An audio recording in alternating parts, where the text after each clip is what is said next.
So the first thing to say if we're talking about probability is that it seems to come in various sorts. And one of the standard dichotomies that the philosophy literature draws is to distinguish between subjective probabilities and objective probabilities. So subjective probabilities, which sometimes get called personal probabilities, and which sometimes get called credences, are supposed to be something peculiar to the particular agent. They're measures of an agent's degree of confidence in some hypothesis or theory. And so it's perfectly coherent for, let's say, Harvey and I to have different personal probabilities of a given occurrence. Objective probabilities, which sometimes get called chances, are supposed to be something different. They're not supposed to be something about an agent's relation to the world, not something about my beliefs. They're supposed to be something about the world itself in some sense. And let me illustrate that, and also illustrate that it's not a completely unproblematic distinction by giving a few examples. So here we have something that is very much on the subjective probability side. The probability of Labour winning the next election is 2/3. Now you can quantify these numbers, you can talk about them. If you've got a view about how likely it is Labour will win the next election, then Ladbrokes and John Williams and people will want to talk to you. Betting shops will cash the odds of these things and will pay out according to the results. And insofar as we can understand those numbers at all as more than just the playing out of a social activity, then if I say I think Labour's 2/3 likely to win the next election, I'm expressing some degree of confidence in it happening that somehow expresses the fact that I'm more confident in the proposition than its negation. And indeed goes further than that and quantifies how much more confident I am with the proposition than its negation. But if you were to say the probability of Labour winning the next election is 1/3, it's not obvious that we're disagreeing about some fact. It's not obvious, that is, that there's a determinate true answer to the question of how likely it is that Labour will win the next election. After all, we know that's only going to happen once.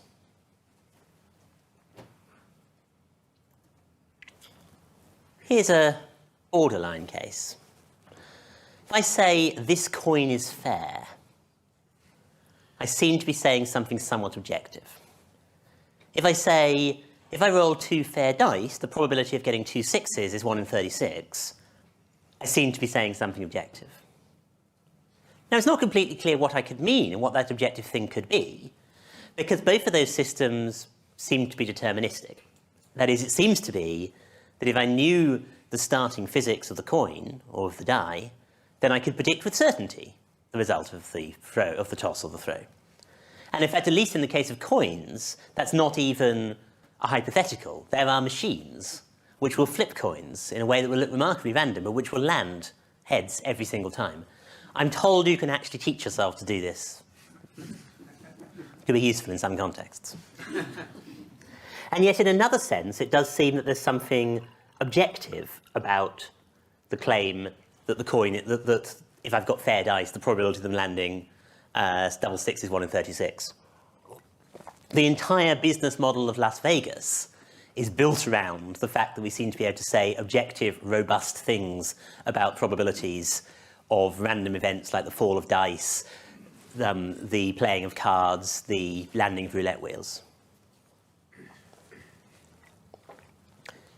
Here's a even more solid case. It's a little smaller than I intended, sorry. Quantum mechanics itself, and in particular nuclear and particle physics, seems to deliver very specific, very precise, quantified, measurable claims that nonetheless seem to be statements of probability. The probability per minute of a neutron decaying is 0.068. That doesn't seem to be an expression of my opinion. It seems to be saying something about neutrons. If a nucleus of plutonium-240 decays, the probability of that decay being a spontaneous fission event is 5 times 10 to the power of 8, 10 to the power of minus 8.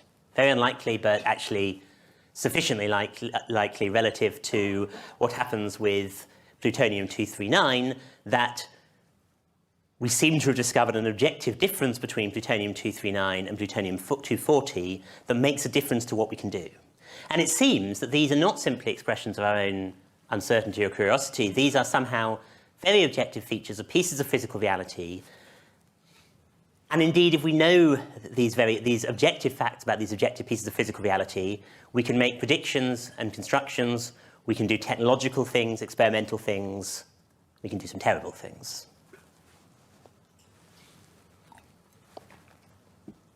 That's Nagasaki. The project of building the atomic weapons in the Manhattan Project relies pretty strongly on what seemed to those project workers to be pretty solid objective facts about the uranium and plutonium nuclei that were involved in the work they were using.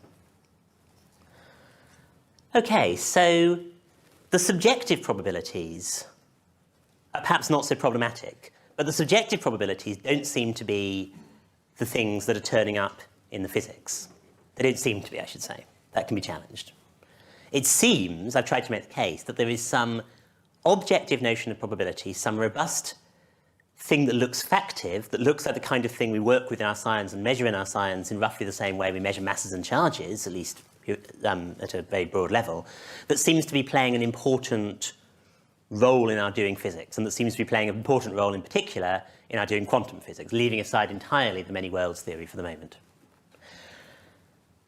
But that concept, that objective concept of probability, is mysterious. Let's break that mystery down a bit and see why it's mysterious. We can distinguish two questions to ask about objective probability, which are notoriously very hard to answer. And I'm going to call those the what question and the why question. Now, here's the what question. What, if anything, is the categorical basis for probabilities?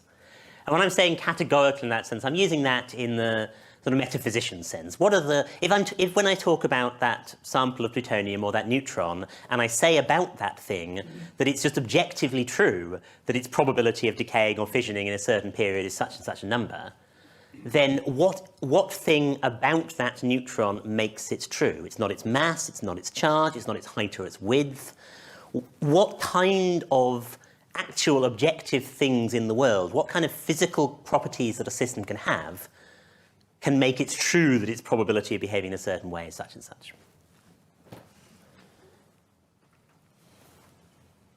And then there's a related question, the why question. Suppose we found something which, formally speaking, has the right kind of properties to play the role of probability. Is that enough by itself to make it probability? Well, surely not. The area, if I take a sheet of A4 paper, or sorry, if I take a sheet of paper that's 1 meter square, then areas of subregions of that sheet of paper obey the calculus of probabilities. Formally, mathematically, they have the right features to be probabilities, and yet they are not probabilities. Those things don't seem to be the things we're talking about when we talk about probabilities. So the why question is then, once we've identified something in the objective physical world, which is supposed to be that in virtue of which a probability claim is true, we need to ask, why is that the case? How is it that those physical facts are sufficient to make that thing a probability? That framework probably looks quite abstract. Let me leave it there as a sort of set of guide rails and show you how that works in a bit of detail. So let's start with the what question. Here's a very tempting idea about probability. Probabilities are relative frequencies. So it's tempting to say, if I were to say, for instance, that a given neutron has probability 1/6, or let's say a die has a probability 1/6 of landing 6, what I mean is something like this. If I throw it 6 times, it's going to land 6 once. Well, that's a terrible account, of course.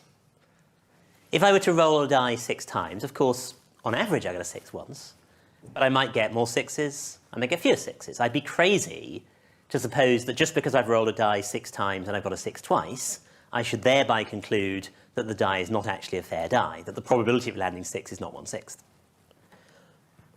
So the temptation is to say, fine, let's roll the dice many more times than that.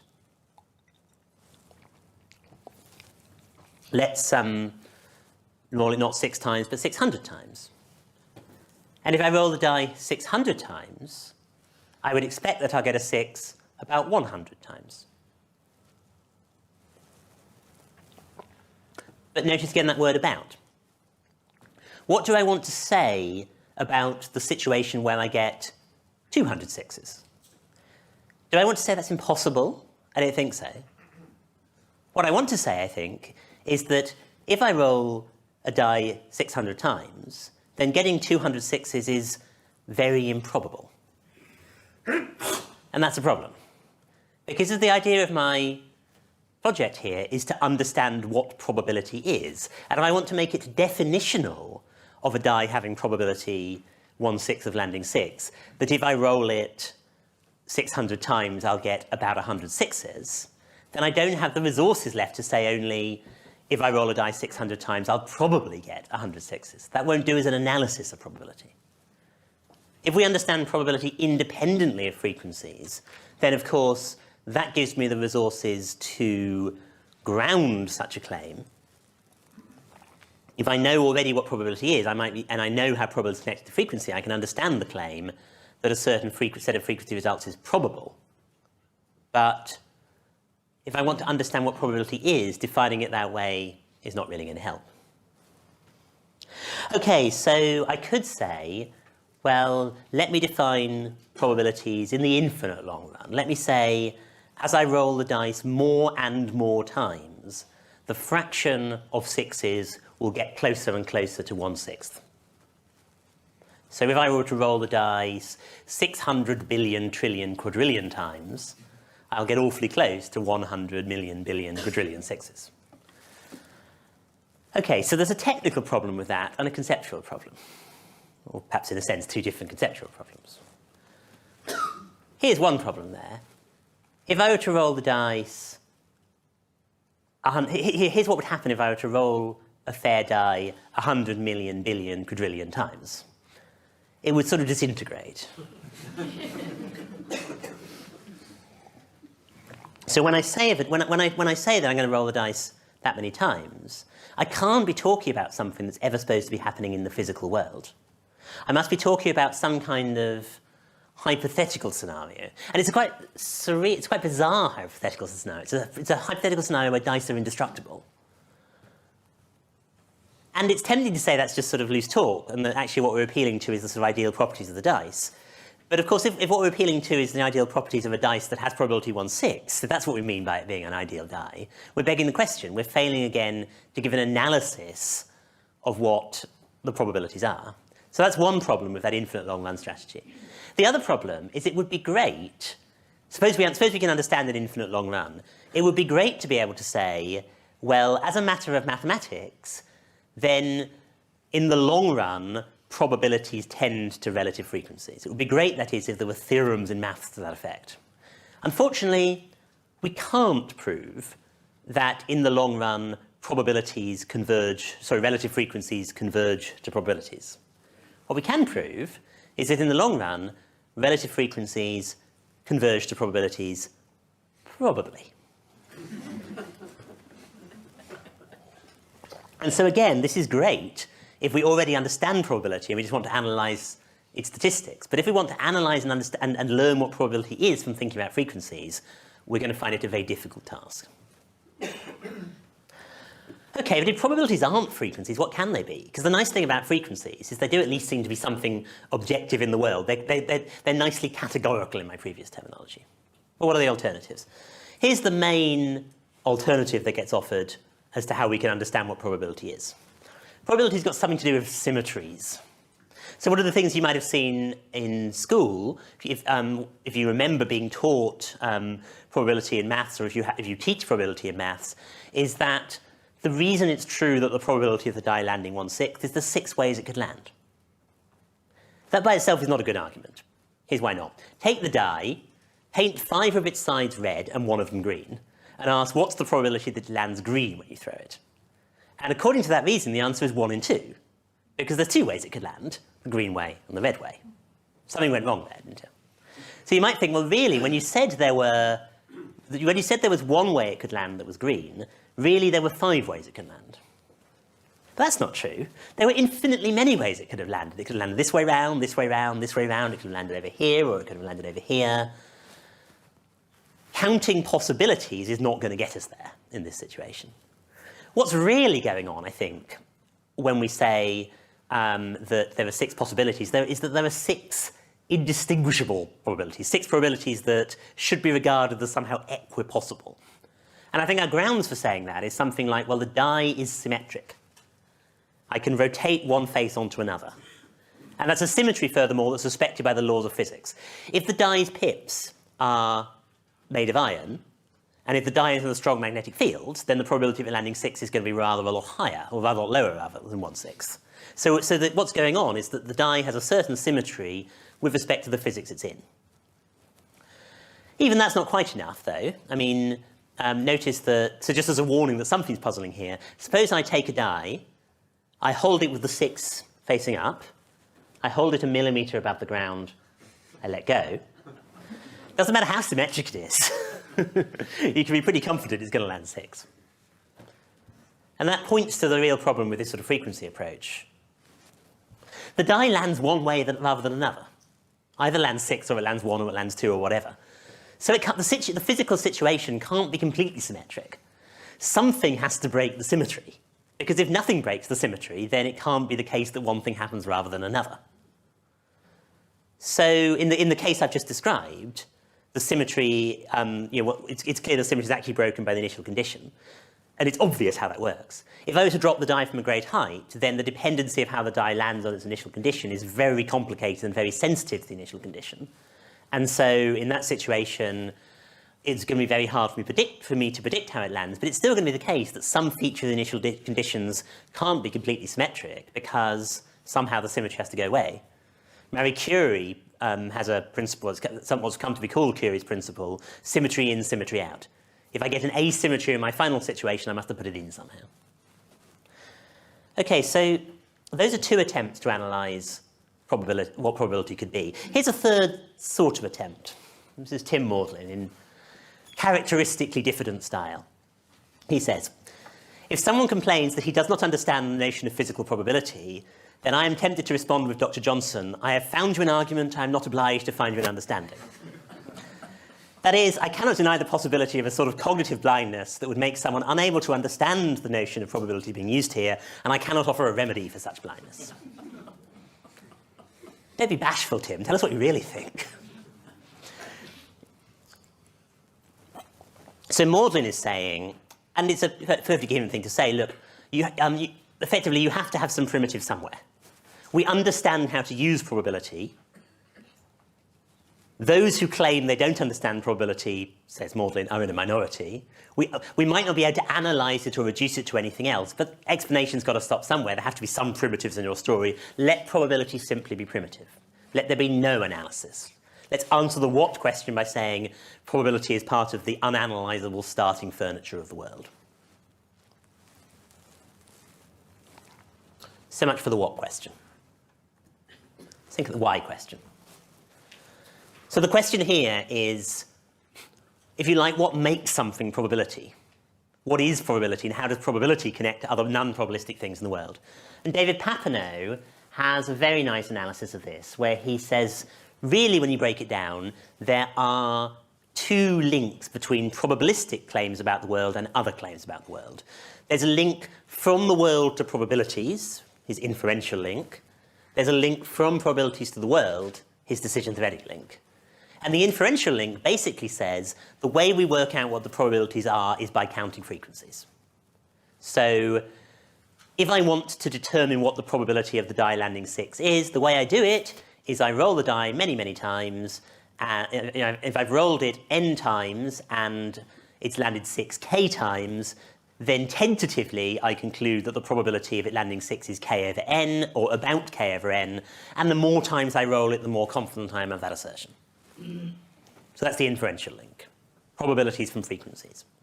And the decision-theoretic link is that knowing the probabilities guides my actions. If I'm told that it's more probable it will rain in July than in August, other things being equal, that's a good reason to hold my wedding in August. If I'm told such and such drug has a higher probability of alleviating my back pain than such and such drug, that's a good reason to take the first drug. If I'm told various things about the probabilities of outcomes and I'm considering how to bet, in a slightly more quantitative way, the probabilities are guides to my actions and my betting preferences. And Papineau says, look, these are the ways in which probability connects to the world, and by the way, we don't understand how any notion of probability has those features. Here's a slightly more systematic way of doing what Papineau does. This is due to David Lewis. Lewis helps himself to that earlier notion of subjective probability we talked about earlier. And Lewis says we understand subjective probability basically fine. It's a measure of our confidence of hypotheses. And the way we understand how objective probability figures into our theories is we understand the link between objective probabilities and subjective probabilities. And his link is called the principal principle. Indeed. And roughly speaking, what the principal principle says is, if you know what the objective probability of something is, that had better be your subjective probability as well. In other words, you shouldn't be able to say, says Lewis, well, the objective probability of this die landing 6 is 1/6, but I'm going to bet at 2-to-1 odds that it's not going to land 6. Okay, it's the wrong way round, but I'll bet at 2-to-1 odds that it'll land 6. If I say, look, the objective probability of this happening is very low, but I'm really sure it's going to happen, then, says Lewis, you're acting irrationally. And you can sort of turn that round and say that for something to count as being objective probability, it had better be the kind of thing such that if I know what it is, I set my subjective probabilities equal to it. And there's a slightly more subtle statement of it that says something like, the subjective probability I give to a hypothesis, conditional on the objective probability of the hypothesis being P, is also P. And it turns out that if you buy Lewis's principal principle, you can derive Papineau's inferential and decision theoretic links from it. The price for that is you have to accept the concept of subjective probability, which not everyone wants to buy. Right, but how do we answer the why question? Let's look at frequentism. So suppose that suppose, never mind how, that I really know the frequency unto the end of time with which this die is going to land 6 when I roll it.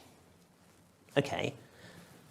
And I know that if I roll this die, let's even be more generous, I know that over the next 100 million times this die is rolled, 1/6 of the time it will land 6. Okay, but I wasn't planning to roll it 100 million times. I'm planning to roll it once and call it a day. So if I want to decide, shall I bet on it landing 6 or not, why is it of the faintest interest to me what its long-run frequency pattern is going to be?